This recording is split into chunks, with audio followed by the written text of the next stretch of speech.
Dear oh dear, Lookman.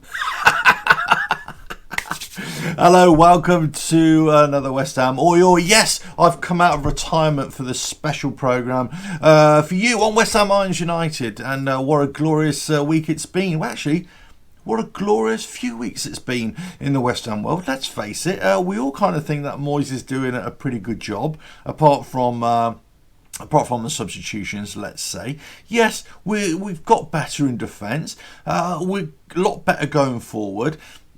We're hoping that Antonio can get back as soon as possible, but we're not too shabby now compared to the way we used to be. We're putting in crosses. Who knew we could do that? So things are going well. Look, we've had some great results in recent games. Yeah, look, we could have got something out of the Liverpool game, but we didn't. We lost it. The other night, we got a great result against Fulham. It wasn't a classic game. It wasn't a classic performance. We kind of played well for 15-20 minutes of the first and second half. Then we kind of disappeared for the rest of the game. That let Fulham come in as well. They had their chances. We could have had 3 or 4. It's nice to see that my powers of prediction are still as rubbish as they've always been. I thought we were going to win 5-0. If the goals had gone, or if those efforts had gone in, it would have been 4 or 5-0, wouldn't it? But it was absolutely brilliant. And I've got to say, for the whole game as it started to progress, I thought this is looking like a 0-0 draw. But I've got to hand it to Moyes. Whilst his substitutions again, I thought Fornals could have been replaced a lot earlier. I've said this in the match as well, or the post-match highlights as well, which that we had on the channel. I thought either Lanzini or Benrahma could have come on. When they eventually came on, yeah, they had a decent enough impact. Certainly Benrahma, he laid off unselfishly, I thought, for Souček to come in and gloriously side-foot it past the keeper. Many people thinking that Areola, their keeper, should be our next target. I'm not so sure, but he definitely had a good game. There's no doubt about that. But look, they put up a decent fight. We kind of struggled at times, but the other times we played some decent stuff. We're not a bad outfit. Then Benrahma, he sticks out a leg, catches their player, gives away a penalty. I knew it was a penalty as soon as I saw it. I've got to say, was it a soft penalty? Did he go down a bit quickly? Yeah, but it's still a penalty. You can't argue with that. They took their time with the VAR, but eventually I think it was the right decision. Okay, so they go to take the penalty, and head in your hands, and you're thinking, crikey, here we go. Last kick of the game, and they're going to equalise. What a shame. We've lost 3 points. Woe is me. I'm prepared to record a grumble. And then he steps up and he tries to do a fancy Pirlo-esque penalty, and it just completely goes. I mean, look, if you were watching it like I was just thinking, oh, good. And I didn't cheer when Fabianski saved it. I just burst out laughing. I just thought, what an absolute rubbish. It's one of those things, isn't it?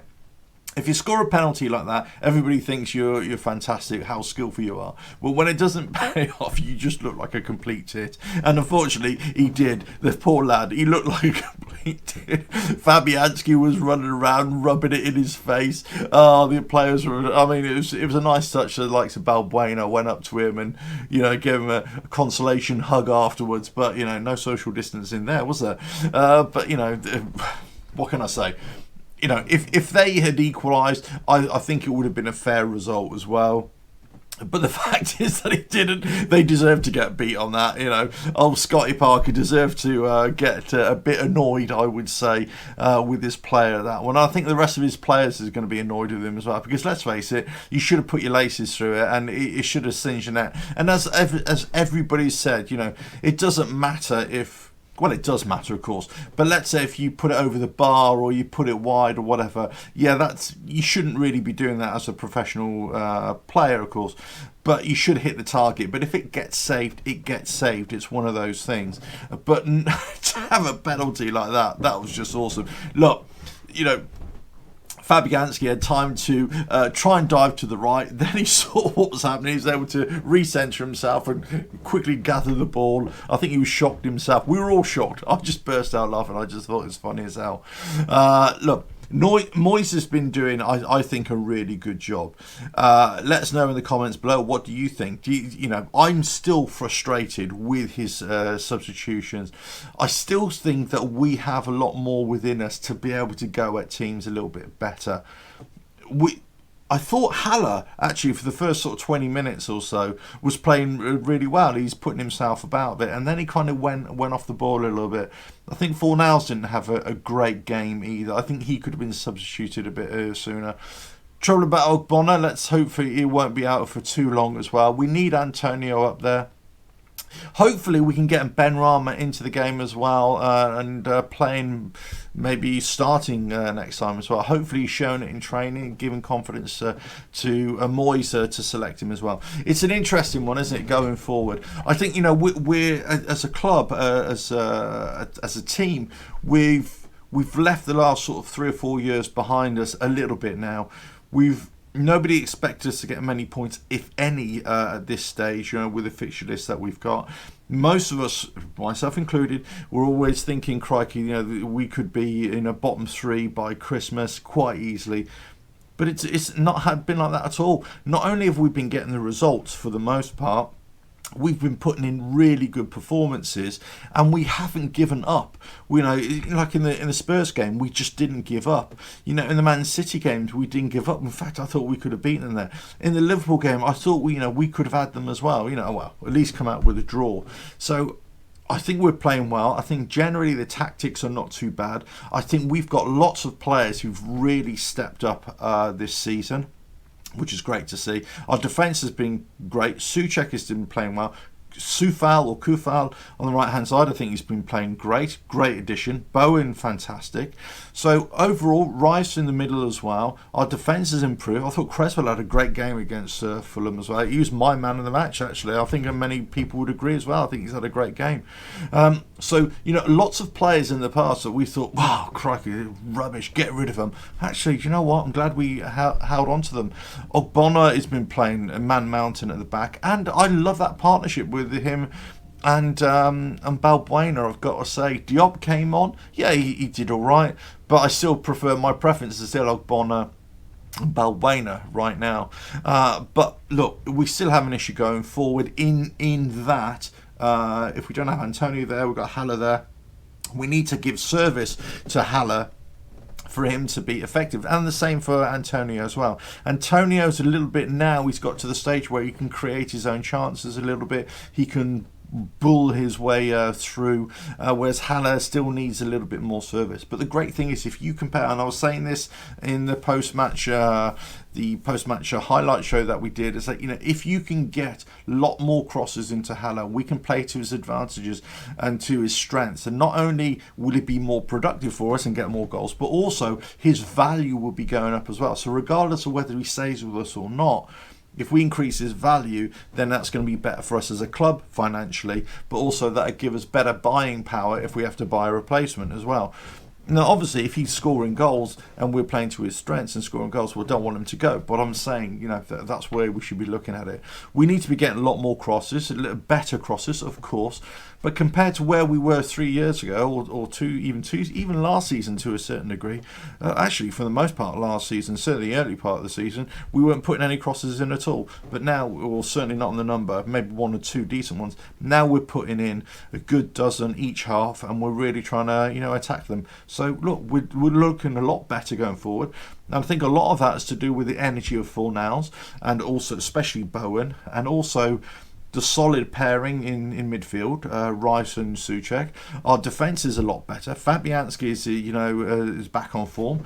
Hey, there's reasons to be cheerful here for a West Ham fan. I'm sure you would agree. It's an oi show. It's got to be, and I'm a happy bunny.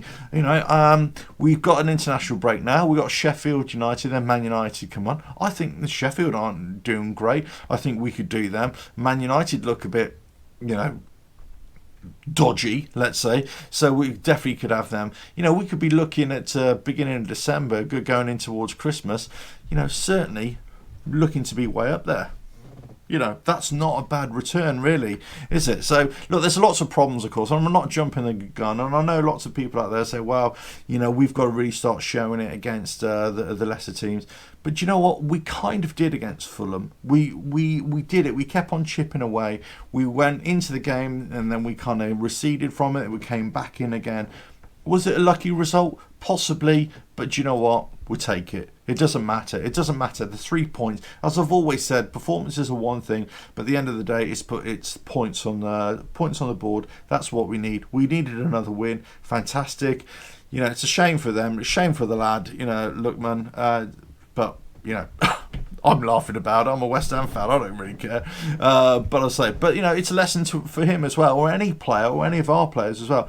Sometimes don't try and be too clever. Just do the basics right. Just do what you're supposed to do, and then just, you know, leave all the fancy stuff when it's not so critical. When you're in a critical moment, you keep it simple, and you do what you're supposed to do. Lesson for us all, I suppose. Well, that's it for this Oi show. West Ham 1, Fulham 0 point, and a funny end to the game. I'm sure you would agree. On to Sheffield in a couple of weeks' time after the international break. Lots more content coming from the show. Lots more fun and banter. Don't forget our live watch-alongs and our post-match shows as well. All that sort of stuff. And all our previews and reviews and all that kind of stuff. We do like to have a little bit of fun on the channel. And, well, hopefully that comes across as well. And you're enjoying it, so tell all your friends. Come on over to West Ham Irons United. Check out the website, ironsunited.wordpress.com, and lots of stuff coming on there. The channel is expanding, the website is expanding, and hopefully, well, our waistlines are expanding because we all desperately want to get back to watching games as well. But who knows when that's going to be. But in the meantime, you've got us. We're here. We're fans. We're there for you. Catch you again. Ta-da.